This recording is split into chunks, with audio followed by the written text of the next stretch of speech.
Contrary to the information that is widely believed at this point, Chief Fulghum was involved in no act that would be considered an immoral act at that residence. He had been drinking by his own admission. However, there are extenuating circumstances which may have attributed to his condition that night at the residence.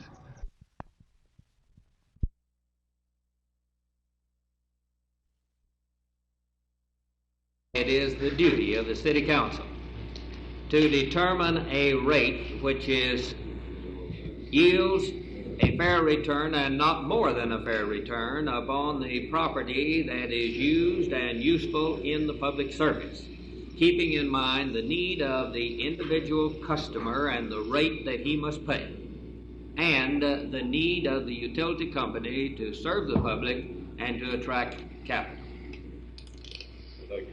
Now, we're prepared to go ahead and talk about the Martin Lake subject specifically, which we envision will be worth the effort.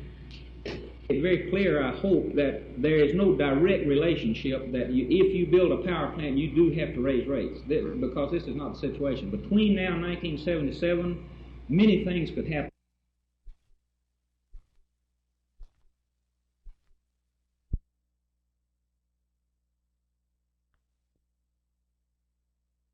The results of this in Texas are going to be that the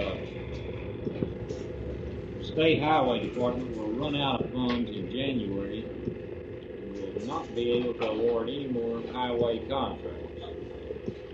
So the court order asked that immediately after the Congress goes into session that the Federal Aid Highway Act be passed so that at least the Texas Highway Department can begin operations or continue their operations. They don't keep their books like we do here in the county.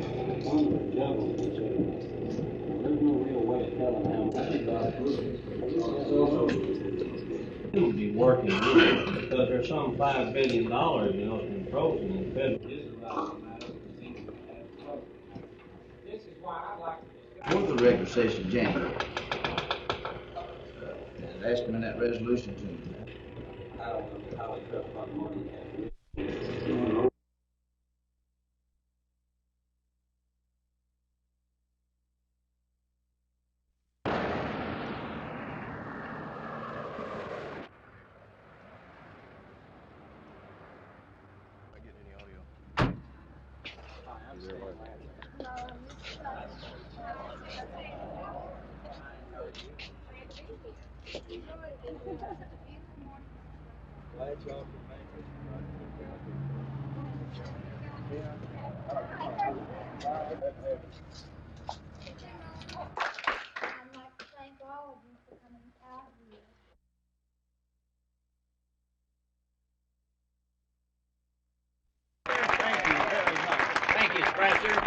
Thank you very much, Professor. Thank you very much. Thank you. Nice to be here. Thank you very much. The roles. That's really what it's all about. Governor Reagan of California pointed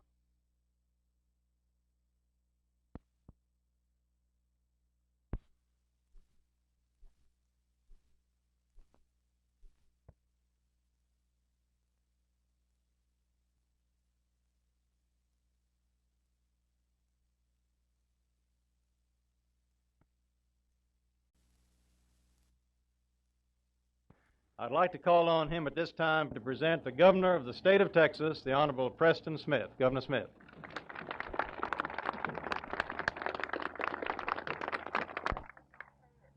I'd like at this time to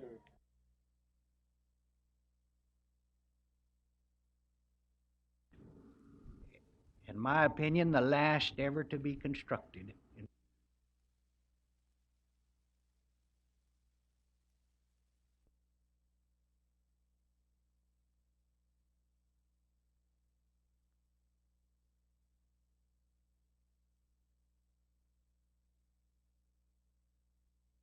Texas. Now, don't misunderstand my statement. Please, at this time.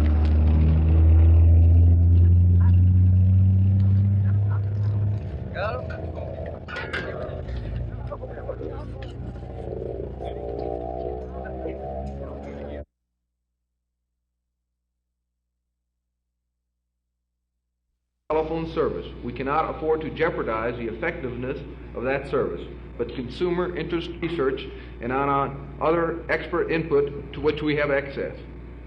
At all times, our purpose is to get to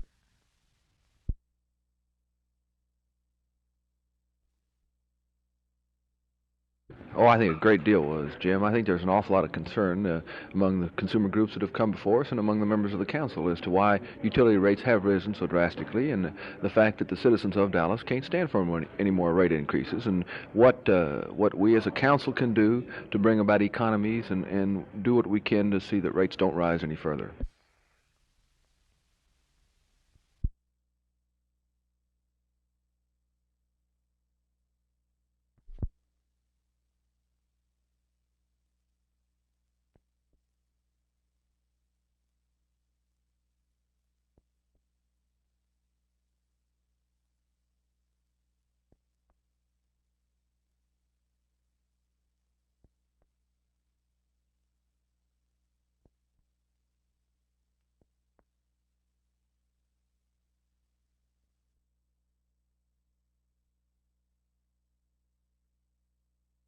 It was the first time I've ever had an encyclopedia, if you believe that, since I've been a kid. Well, they're in there somewhere. There's one back here. There ain't no pictures. I ain't seen There's something. I got something.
I certainly do. I am a strong enthusiast for a so-called common ticker or composite tape. I believe it's going to give our exchange a fair shot at competing with our New York colleagues, and I think we're going to win that game, and it's going to be a new market system in this country. Have you ever felt there was a monopoly operating in New York? Something very close to it, very frankly.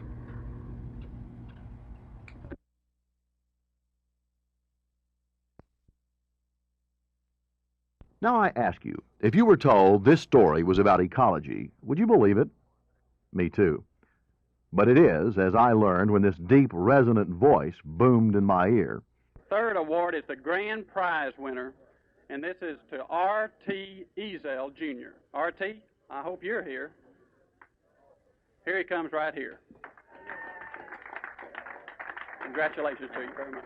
Well, we took it over on the Mosier Valley Road, about a mile north of the Trinity River, and it's down 157. It's kind of north of here, and it's really terrible, the waste and stuff that people throw out over there, just trash. And now, sports fans, an instant replay, courtesy of Verne Lundquist in the Channel 8 Sports Department. Just seemed like you should meet 20-year-old Jan Kirby, Verne's candidate for UTA homecoming queen. Thanks, ma'am. Jerry Taff, Channel 8 News, reporting.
Well, I've been involved in this campaign not only with the Sanders, but I have come out and said that I'm a full-time Democrat and that I support the Democratic platform all the way.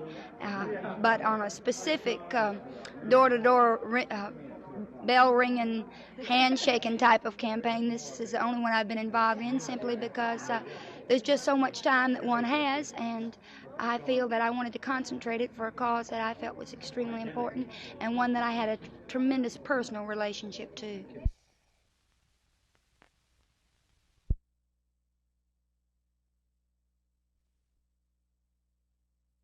Educational spending is the finest investment we can make if we're getting our money's worth.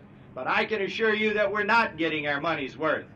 There's a court decision in San Antonio in a federal court concerning educational spending that's going to force us to do something we should have done a long time ago on our own, and that is to reform the method by which state funds are allocated to the independent school districts. It may not be the final answer, but I think we need to give it a try, and certainly if I'm elected governor, I will. Now, a lot of people raise the question in the area of the so-called aid to families with dependent youth. I've met them in groups this size and smaller and larger, and my confidence is ever restored.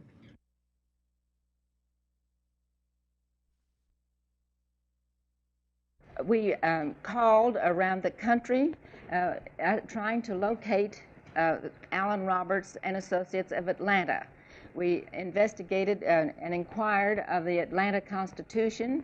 We tried to find the name of the firm in the telephone directory. We ran through a check on Dun and Bradstreet, and we were unable to come up either with the firm or of any man by that name who had run such a poll. Therefore, our only conclusion must be that my opponent is a very desperate man.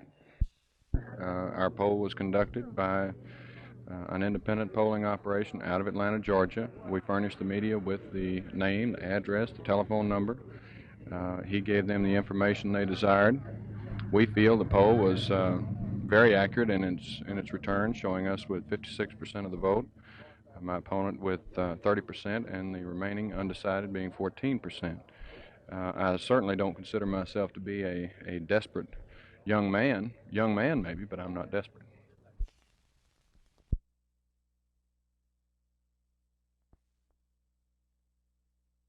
As is fitting and proper for such an occasion, there were dignitaries by the dozen, and as one might expect, they all began their speeches with utterances of mild amazement at the loveliness of the day. Never one to make unduly spectacular arrivals, Governor Preston Smith was already there when we arrived to begin setting up our cameras. He was introduced to the crowd by Master of Ceremonies Tom Law.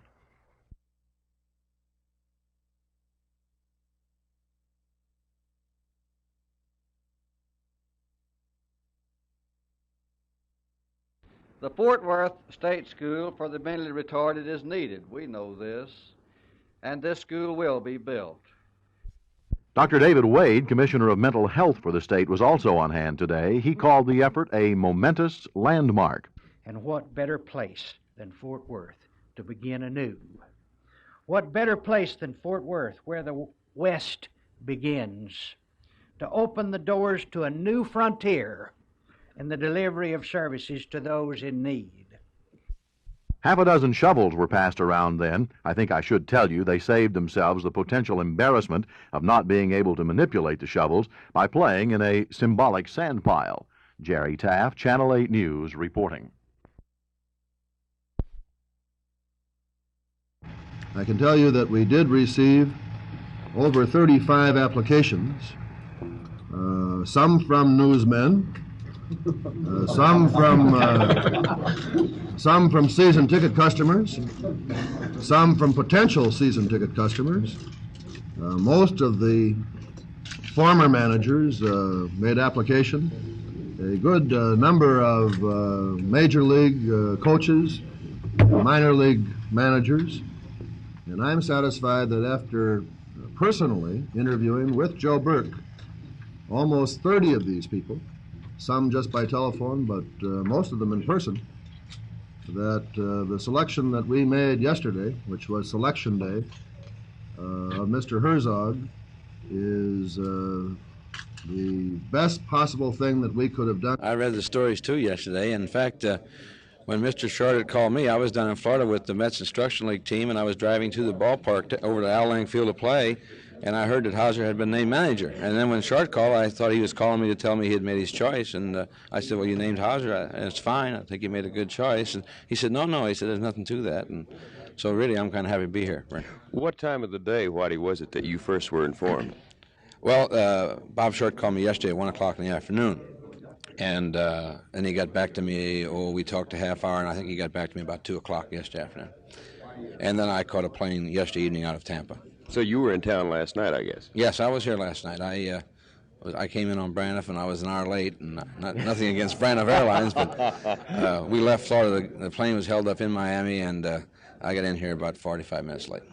You got to ask, you had a very secure job, it would seem, with the Mets. You're coming with an organization that is new to the area, that was unsuccessful last year, both on the field and drawing fans. Why do you want it? Well, I want to manage, or I wouldn't be here. I feel that if I do lose my job as a manager this year, next year, or 5 years from now, that I can always go back to doing what I was doing.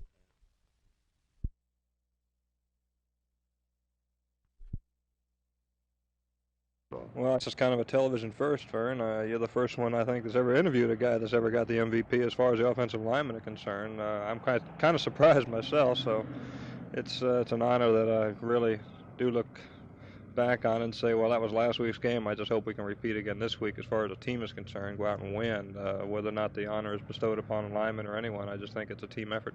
I got to tell you, though, most times you guys are ignored by the media, by the fans. You noticed that. I noticed it. You darn right. But, Monday night, you couldn't help but notice the great protection on the passing and the great run blocking that was going on. Well, again, Verne, as I said, it's a team effort. They singled me out as... it's a nice honor, as I say, but I think you got 5 men as far as the offensive line is concerned, 6 including the tight ends, who are very important to blocking too, that did a marvelous job. And I think that this is a tribute that should really be, I think, associated with the offensive line rather than one individual.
Well, I certainly want to compliment the University of Texas and their football team.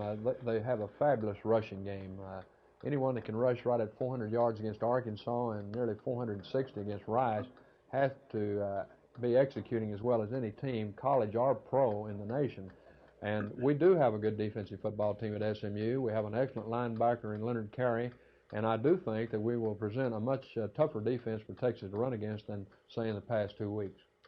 Coach, you've been installed early in the week as a 16-point underdog. Is that a fair assessment of the two ball clubs?